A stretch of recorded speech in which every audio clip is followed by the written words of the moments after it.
قرآن ہمیں سکھاتا ہے رسول صلی اللہ علیہ وسلم کو ایک دوسرے کی طرح مت پکارو۔ بسم اللہ الرحمن الرحیم۔ ناظرین،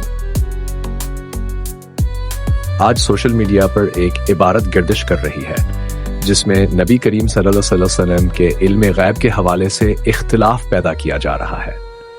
آئیے ہم جذبات سے نہیں، قرآن، حدیث اور ادب کی روشنی میں بات سمجھتے ہیں۔ قرآن کیا کہتا ہے؟ اللہ تعالیٰ فرماتا ہے، کہہ دیجئے آسمان و زمین میں غیب کا علم اللہ کے سوا کوئی نہیں جانتا، کسی سورج نہیں جانتا۔ یہاں ایک بات بالکل واضح ہے، ذاتی، مستقل اور مکمل علم غیب صرف اللہ کا ہے۔ مگر یہی قرآن یہ بھی کہتا ہے اللہ غیب کا جاننے والا ہے اور وہ اپنا غیب کسی پر ظاہر نہیں کرتا سوائے اپنے پسندیدہ رسول کے۔ یعنی اللہ جس قدر چاہے، جس رسول کو چاہے، غیب کا علم عطا فرما دیتا ہے۔ حدیث کیا بتاتی ہے؟ صحیح بخاری و مسلم میں موجود ہے، نبی صلی اللہ علیہ وسلم نے قیامت کی نشانیاں بتائیں، جنت و جہنم کی خبریں دیں، آنے والے فتنوں کی خبر دی۔ یہ سب اس بات کا ثبوت ہے کہ نبی صلی اللہ علیہ وسلم کو عطائی علم غیب حاصل تھا۔ پھر اختلاف کیوں؟ اختلاف عقیدے پر نہیں، الفاظ پر ہے۔ کسی بھی علمی بات میں نبی صلی اللہ علیہ وسلم کے علم کا موازنہ عام انسان یا کم عقل لوگوں سے کرنا، چاہے نیت کچھ بھی ہو، ادب رسول صلی اللہ علیہ وسلم کے خلاف ہے۔ قرآن ہمیں سکھاتا ہے رسول صلی اللہ علیہ وسلم کو ایک دوسرے کی طرح مت پکارو۔ اہل سنت کا متواز ناقید ہمبیز بشر ہیں، مگر سب سے افضل بشر نبی لئی کو غیب کا علم ہے، مگر اللہ کے عطا کرنے سے، اور نبی صلی اللہ علیہ وسلم کا ذکر ہمیشہ اعلیٰ ادب سے ہونا چاہیے۔ ہمیں کیا کرنا چاہیے؟ گال مگلو چنہیں، نفرت نہیں، اندھی تقلید نہیں، علم سیکھیں، ادب کو مقدم رکھیں، بلا تحقیق بات آگے نہ پھیلائیں، امت کو جوڑنے والی بات کریں۔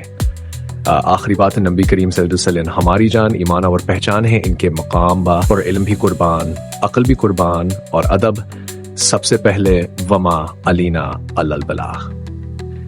قرآن ہمیں سکھاتا ہے رسول صلی اللہ علیہ وسلم کو ایک دوسرے کی طرح مت پکارو۔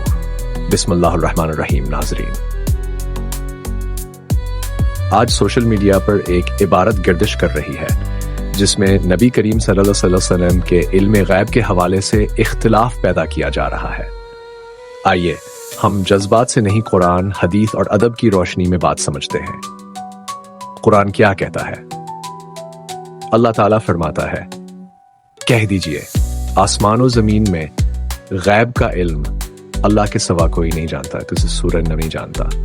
یہاں ایک بات بالکل واضح ہے، ذاتی، مستقل اور مکمل علم غیب صرف اللہ کا ہے۔ مگر یہی قرآن یہ بھی کہتا ہے اللہ غیب کا جاننے والا ہے اور وہ اپنا غیب کسی پر ظاہر نہیں کرتا سوائے اپنے پسندیدہ رسول کے۔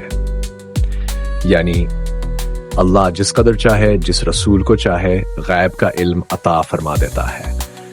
حدیث کیا بتاتی ہے؟ صحیح بخاری و مسلم میں موجود ہے، نبی صلی اللہ علیہ وسلم نے قیامت کی نشانیاں بتائیں، جنت و جہنم کی خبریں دیں، آنے والے فتنوں کی خبر دی۔ یہ سب اس بات کا ثبوت ہے کہ نبی صلی اللہ علیہ وسلم کو عطائی علم غیب حاصل تھا۔ پھر اختلاف کیوں؟ اختلاف عقیدے پر نہیں، الفاظ پر ہے۔ کسی بھی علمی بات میں نبی صلی اللہ علیہ وسلم کے علم کا موازنہ عام انسان یا کم عقل لوگوں سے کرنا، چاہے نیت کچھ بھی ہو، ادب رسول صلی اللہ علیہ وسلم کے خلاف ہے۔ قرآن ہمیں سکھاتا ہے رسول اللہ علیہ وسلم کو ایک دوسرے کی طرح مت پکارو۔ اہل سنت کا متواز ناقید ہمبیز بشر ہیں، مگر سب سے افضل بشر نبی لئی کو غیب کا علم ہے، مگر اللہ کے عطا کرنے سے، اور نبی صلی اللہ علیہ وسلم کا ذکر ہمیشہ اعلیٰ ادب سے ہونا چاہیے۔ ہمیں کیا کرنا چاہیے؟ گال مگلو چنہیں، نفرت نہیں، اندھی تقلید نہیں، علم سیکھیں، ادب کو مقدم رکھیں، بلا تحقیق بات آگے نہ پھیلائیں، امت کو جوڑنے والی بات کریں۔ آخری بات، نبی کریم صلی اللہ علیہ وسلم ہماری جان، ایمان اور پہچان ہے، ان کے مقام با اور علم بھی قربان، عقل بھی قربان، اور ادب سب سے پہلے وما علینا الا البلاغ۔